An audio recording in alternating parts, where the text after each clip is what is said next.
Si la schizophrénie est une maladie invalidante, qui peut évoluer de manière chronique, les traitements ont quand même modifié considérablement la perspective. On a vraiment eu des changements très importants entre les années 50, où il n'y a pas de traitement, où les gens restaient toute leur vie à l'hôpital, à l'asile, et maintenant où on a eu conjointement, de façon congruente, l'arrivée de médicaments qui diminuent de manière importante les symptômes, qui augmentent la fonctionnalité, et puis tout un tas de mouvements pour essayer de favoriser on va dire l'amélioration psychosociale des patients. On a eu vraiment une amélioration considérable des possibilités pour les patients souffrant de schizophrénie. Alors souvent, il y a des associations de patients. En France, un peu moins, mais par exemple aux États-Unis, c'est très présent, mais c'est une culture un petit peu différente sur le poids des associations de patients qui soulignent qu'il faut être plus ambitieux pour les patients souffrant de schizophrénie. Plus ambitieux parce que leurs possibilités sont importantes et qu'on les exploite, entre guillemets, en tout cas qu'on ne leur donne pas la possibilité de les exploiter complètement. Et je pense que c'est vrai et qu'il faut vraiment développer des stratégies qui favorisent cela.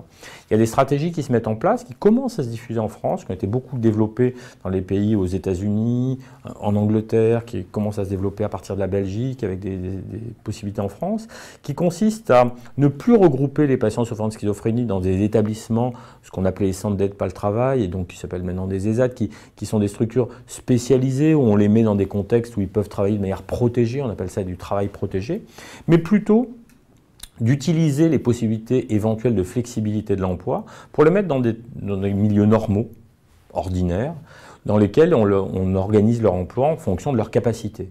C'est-à-dire travailler à temps partiel, dans des postes qui sont ajustés par rapport à cela. Et c'est ce qu'on appelle le soutien dans l'emploi. Et c'est vraiment la capacité à réinsérer les gens qui donne des résultats très supérieurs à ce qu'on fait avec des stratégies d'emploi protégé. Alors effectivement, ça demande un soutien, ça demande un suivi individualisé parce que les capacités de chacun sont différentes. Mais avec ces stratégies-là, quand elles sont couplées au préalable, par exemple avec les stratégies de remédiation cognitive, où on réapprend aux gens à utiliser leur attention, à